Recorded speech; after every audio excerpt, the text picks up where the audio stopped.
शुक्रिया चेयरमैन साहब, आपने मुझे बोलने का मौका दिया। मैं इस तहरीक अदम एतमाद की तायद में खड़ा हूं जिसको टीआरएस पार्टी और हमारी पार्टी ने दिया, जिसको स्पीकर साहब ने कबूल किया। सर, मैं 11 पॉइंट आपके सामने रखूंगा जो मैं बताने की कोशिश करूंगा कि क्यों हम इस तहरीक अदम एतमाद की तायद में और मोदी हुकूमत की मुखालिफत में खड़े हैं। सर, हालिया दिनों में हमारे मुल्क में ट्रेन में एक वर्दीपोश दहशतगर्द ने अपने सीनियर मीना साहब का कत्ल करने के बाद ट्रेन के कंपार्टमेंट में जाकर नाम पूछकर, चेहरे पर दाढ़ी देखकर, कपड़े देखकर उनको कत्ल कर दिया और उसके बाद उसने कहा कि इस देश में रहना है तो मोदी को वोट देना पड़ेगा। मैं हुकूमत से जानना चाहूंगा कि क्या ये अक्सरती तबके की एक्सट्रीमिज्म और रेडिकलाइजेशन की बेहतरीन मिसाल नहीं है, और अगर है तो फिर हुकूमत इस पर क्या करेगी। सर, हमारे आइन में, संविधान में लिबर्टी ऑफ कॉन्शियस को लिखा गया, तमहीद में, यानी जमीर की आजादी का जिक्र किया गया है। मैं हुकूमत से और खास तौर से वजीर आजम से जानना चाहता हूं कि कहां गया इस हुकूमत का जमीर, कॉन्शियस जिसको अंग्रेजी में कहते हैं, जब नूह में 750 इमारतों को बगैर ड्यू प्रोसेस फॉलो किए उनके इमारतों को मुनद्दम कर दिया गया, और इसलिए कि वो मुसलमान थे, पूरे के पूरे इलीगल थे। इसीलिए पंजाब की हाई कोर्ट और हरियाणा की हाई कोर्ट ने कहा कि ये एथनिक क्लेंसिंग है। इसकी एक बेहतरीन मिसाल है उस हुकूमत की। तीसरी है कि इस मुल्क में एक नफरत का माहौल, बल्कि एक आतिश को पैदा कर दिया गया, मुसलमानों के खिलाफ नफरत का माहौल। ये इनका ये 9 साल का इनका ये कारनामा है। तीसरा सर, मणिपुर के ताल्लुक से कल बड़ा लंबा जवाब वजीर दाखिला ने दिया। सर, आसाम राइफल के ऊपर केस बुक हो जाता है, एफआईआर हो जाता है। क्या हो रहा है वहां पर? कहां गया आपका कॉन्शियस, कहां गया आपका जमीर, जब वहां की महिलाओं की अस्मत रेजी की जा रही है? और आप मुख्यमंत्री को नहीं हटाना चाहते इसलिए क्योंकि वो कोऑपरेट कर रहा है। सर, मैं हरियाणा और मणिपुर के वजीर आला के लिए, किसी शायर ने अच्छा कहा था कि कुर्सी है तुम्हारा ये जनाजा तो नहीं, कुछ कर नहीं सकते तो उतर क्यों नहीं जाते। आखिर कहां गया? उन ताबूतों में खो गया कि आपका कॉन्शियस, आपका जमीर, जहां पर 50,000 लोग बेघर हो गए, यानी 6 लाख हथियारों को लूटा जा रहा है। आखिर कौन सा आप इंचार्ज वहां पर हैं? सर, चौथा पॉइंट, हिजाब को एक मसला बना दिया गया और मुस्लिम बच्चों को तालीम से महरूम कर दिया गया। क्या यह आपका लिबर्टी ऑफ कॉन्शियंस है? कहां गया आपका जमीर? सर, अभी आपने फाइनेंस मिनिस्टर साहबा ने कहा, यहां पर डीएमके के मोहतरमा कनीमोजी ने महाभारत के द्रौपदी का जिक्र किया। मैं ये पूछना चाहता हूं, बिल्किस बानो इस देश की बेटी है या नहीं? जिस बिल्किस बानो को 11 लोगों ने रेप किया, प्रेग्नेंट थी, उसकी मां का रेप किया, उसकी बेटी को कत्ल कर दिया, उसकी मां का कत्ल कर दिया, आपने कातिलों को रिहा कर दिया। यह आपका कॉन्शियंस है? यह आपका कॉन्शियंस है? आप तो मेजोरिटेरियन पॉलिटिक्स को फरोग दे रहे हैं। सर, चौथा, आज चाइना के ऊपर कोई नहीं बोलते हैं। प्रधानमंत्री मोदी ने उस वक्त 2013 में जब प्रधानमंत्री नहीं थे, कहा था कि समस्या बॉर्डर पर नहीं, दिल्ली में है। अगर हम अपनी जमीन पर हैं तो डिसएंगेजमेंट क्यों कर रहे हैं? क्या आज चीन हमारी जमीन पर नहीं बैठा है?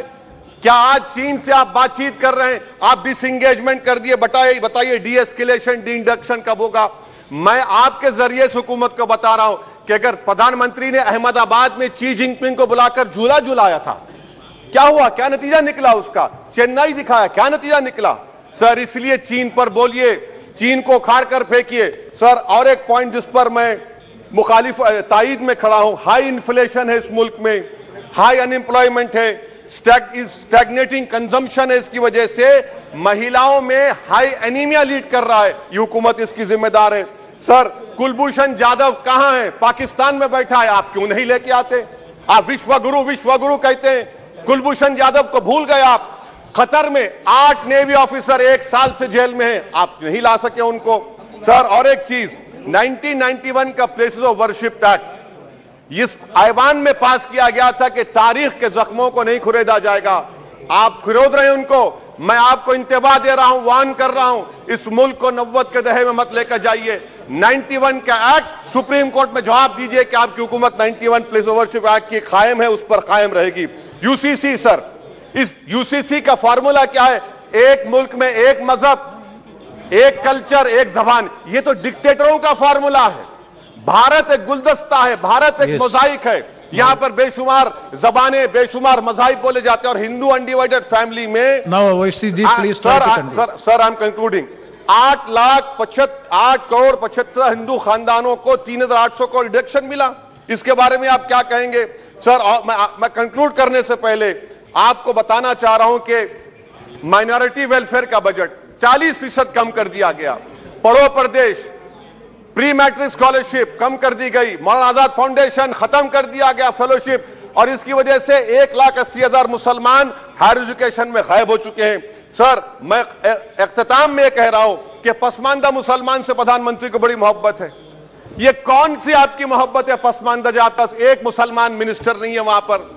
इखलाक से लेकर पीलू खान से लेकर अफान अंसारी से लेकर लुकमान अंसारी, मॉब लिंचिंग पूरे पसमानदा मुसलमान की होती है। पावरलूम बंद है अंसारियों के, कुरैश बरादरी का कारोबार बंद किया जाता है। स्पीकर सर मैं कंक्लूजन में, अभी कल हमारे होम मिनिस्टर ने कहा था क्विट इंडिया। अगर इनको मालूम हो जाए कि क्विट इंडिया का नारा एक मुसलमान ने दिया था तो वो भी नहीं बोलेंगे। वो नहीं मालूम था उनको। उसका मैं कंक्लूड कर रहा हूं, उसका नाम यूसुफ मेहर अली था सर। यूसुफ मेहर अली ने क्विट इंडिया का नारा बनाया, जिसको महात्मा गांधी ने सारे देश में एक पैगाम किया। मैं कंक्लूड कर रहा हूं सर, इस देश में अगर आज क्विट इंडिया करना है तो कहना पड़ेगा चाइना क्विट इंडिया। जो गौ रक्षक है जिसका नाम मोनू है, वो आपके लिए मोनू डार्लिंग बन गया है, उसको कहिए क्विट इंडिया। सर जो लोग तुष्टीकरण की राजनीति आप कर रहे हैं, आप हिंदू अक्सरियती लोगों में हथियार बांट रहे हैं, ये आप देश के लिए खतरा पैदा कर रहे हैं। Sir I am concluding. इसीलिए हम आपसे अपील कर रहे हैं कि हुकूमत से कह रहे हैं कि आप जो सियासत कर रहे हैं इससे नुकसान देश को होगा। प्रधानमंत्री जब खड़े होकर जवाब देंगे, हम उनसे पूछना चाह रहे हैं, पॉइंटेड क्वेश्चन है, क्या देश बड़ा है या हिंदुत्व गोलवालकर की आइडियोलॉजी बड़ी है? मैं इस तहरीक अदम एतमाद की तायद में खड़ा हूं और हुकूमत की मुखालिफत में। सर एक आधा मिनट सर दो लोग, दो महाज है इस मुल्क में, एक चौकीदार है, एक दुकानदार है। एक चौकीदार है, एक दुकानदार है। जब जुल्म हम पे होता कोई मुंह नहीं खोलते। यूएपीए का कानून अमित शाह ने लाया, इन दुकानदारों ने तायद की। आज उस यूएपीए का कानून में 83 साल का बुढ़ा सिपर खत्म करो, सिपर नहीं होने के से मर गया। आखिर कब तक दुकानदार और चौकीदार हमारी लाशों पर सियासत? सर हम कंक्लूडिंग, कब तक सियासत करेंगे? अगर आप जुल्म के खिलाफ आवाज नहीं उठाएंगे तो आपकी दुकानदारी नहीं चलेगी, चौकीदार को पकड़ेंगे, तीसरा महाज करेगा। शुक्रिया सर।